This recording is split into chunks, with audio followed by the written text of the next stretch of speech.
रात के करीब 11:30 बजे का समय था। जून का महीना था, लेकिन उस रात मौसम कुछ अलग ही लग रहा था। आसमान पर बादल छाए हुए थे और हल्की हवा चल रही थी। हरियाणा से नागपुर तक सामान लेकर जाने वाला 42 साल का ट्रक ड्राइवर महेश पिछले 18 सालों से देश के अलग अलग हाईवे पर ट्रक चला रहा था। उसने हजारों किलोमीटर का सफर किया था और कभी किसी भूत प्रेत की बात पर भरोसा नहीं किया। उसका मानना था कि रात में थकान, नींद और अंधेरा इंसान को ऐसी चीजें दिखा देते हैं जो असल में होती ही नहीं। उस रात भी वह अपने ट्रक में अकेला था। क्लीनर छुट्टी पर था। रेडियो पर पुराने गाने चल रहे थे और सड़क लगभग खाली थी। NH 44 का वह हिस्सा घने पेड़ों और लंबे सुनसान रास्तों से घिरा हुआ था। महेश ने रास्ते में एक ढाबे पर खाना खाया था। वहां बैठे कुछ ट्रक ड्राइवर आपस में बात कर रहे थे कि इस इलाके में रात के बाद कई लोगों को सड़क पर एक काली परछाई दिखाई देती है।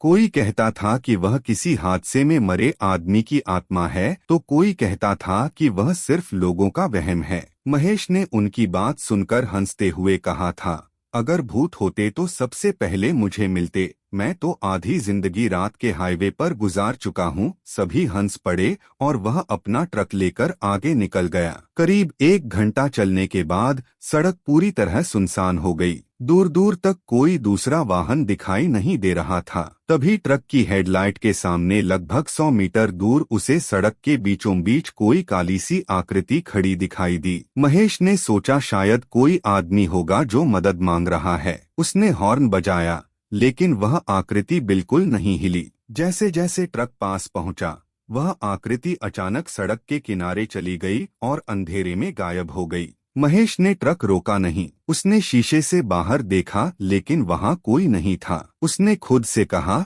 शायद पेड़ की छाया रही होगी, और आगे बढ़ गया। कुछ किलोमीटर बाद अचानक उसके ट्रक का रेडियो अपने आप बंद हो गया। उसने कई बार बटन दबाया, लेकिन रेडियो चालू नहीं हुआ। उसी समय ट्रक की केबिन में अजीब सी ठंड महसूस होने लगी। बाहर गर्मी थी, लेकिन अंदर जैसे किसी ने बर्फ रख दी हो। महेश ने खिड़की बंद की और सोचा शायद हवा की वजह से ऐसा लग रहा है। तभी उसे पीछे वाले शीशे में ऐसा लगा जैसे कोई काला साया ट्रक के पीछे पीछे दौड़ रहा हो। उसने दोबारा देखा तो वहां कुछ नहीं था। अब उसके मन में हल्का डर पैदा होने लगा। उसने खुद को समझाया कि लगातार ड्राइव करने की वजह से आंखें धोखा दे रही हैं। कुछ देर बाद सड़क पर फिर वही काली आकृति दिखाई दी। इस बार वह सड़क के बीच खड़ी थी और उसका चेहरा दिखाई नहीं दे रहा था। महेश ने जोर से हॉर्न बजाया, लेकिन वह बिल्कुल नहीं हिली। आखिर उसने जोर से ब्रेक लगा दिए।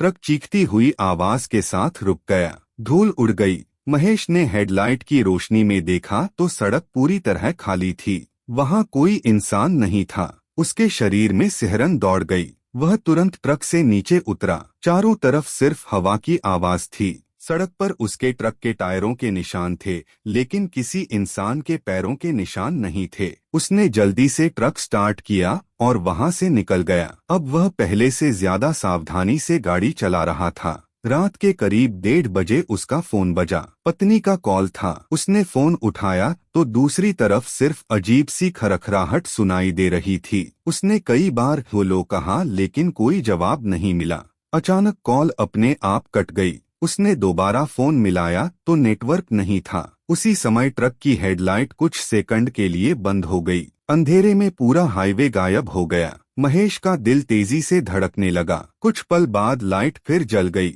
और जैसे ही रोशनी वापस आई, उसने देखा कि सड़क के किनारे वही काली परछाई खड़ी थी। इस बार उसकी आंखें हेडलाइट में चमक रही थीं। महेश ने डर के मारे एक्सीलेटर पूरी ताकत से दबा दिया। ट्रक तेजी से आगे बढ़ गया। उसने पीछे मुड़कर देखने की हिम्मत नहीं की। लगभग 10 मिनट बाद उसे आगे एक पुलिस चेक पोस्ट दिखाई दी। उसने राहत की सांस ली और ट्रक रोक दिया। वहां ड्यूटी पर मौजूद एक बुजुर्ग पुलिसकर्मी ने उसके चेहरे का डर देखकर पूछा, क्या हुआ? महेश ने पूरी बात बता दी। पुलिसकर्मी कुछ देर चुप रहा और फिर बोला, तुम पहले इंसान नहीं हो जिसने यह बात बताई है। पिछले कई सालों से कुछ ट्रक ड्राइवर यहाँ ऐसी ही परछाई देखने की बात कहते हैं, लेकिन जब जांच होती है तो वहां कुछ नहीं मिलता। यह सुनकर महेश और घबरा गया। पुलिसकर्मी ने उसे चाय पिलाई और कहा कि थोड़ा आराम करके आगे जाना। आधे घंटे बाद महेश फिर निकल पड़ा।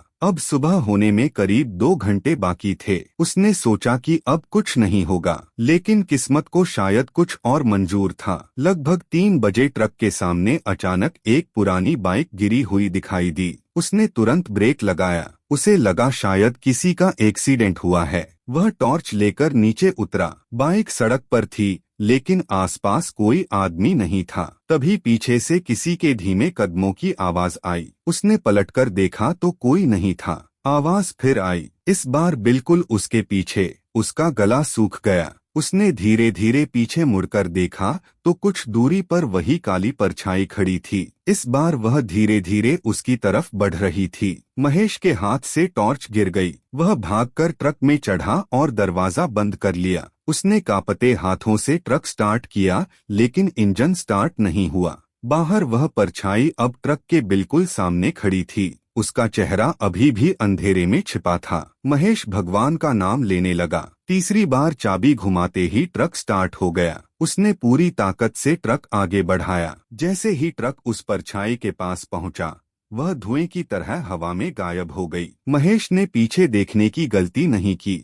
सुबह करीब 5 बजे वह अगले शहर पहुंच गया। वहां एक ढाबे पर उसने ट्रक रोका। पूरी रात की घटना उसने दूसरे ड्राइवरों को बताई। तभी एक बूढ़ा ट्रक ड्राइवर बोला, करीब 10 साल पहले इसी इलाके में एक ट्रक ड्राइवर का भयानक एक्सीडेंट हुआ था। लोग कहते हैं कि वह अपने परिवार से मिलने जा रहा था, लेकिन मंजिल तक कभी नहीं पहुंचा। उसके बाद से कई लोगों ने रात में सड़क पर एक काली परछाई देखने की बात कही है। कोई कहता है वह मदद मांगती है, कोई कहता है सिर्फ दिखाई देती है और गायब हो जाती है। सच क्या है कोई नहीं जानता। महेश आज भी उस रात को भूल नहीं पाया। उसने फिर कभी उस रास्ते पर अकेले सफर नहीं किया। जब भी कोई नया ट्रक ड्राइवर उससे पूछता कि क्या हाईवे पर सच में भूत होते हैं, तो वह सिर्फ इतना कहता, मैं नहीं जानता मैंने क्या देखा था। शायद थकान थी, शायद कोई इंसान, या शायद कुछ ऐसा जिसे आज तक कोई समझ नहीं पाया। लेकिन अगर कभी रात के 3 बजे NH 44 पर तुम्हें सड़क के बीच एक काली परछाई खड़ी दिखाई दे, तो उसे देखने के लिए ट्रक मत रोकना,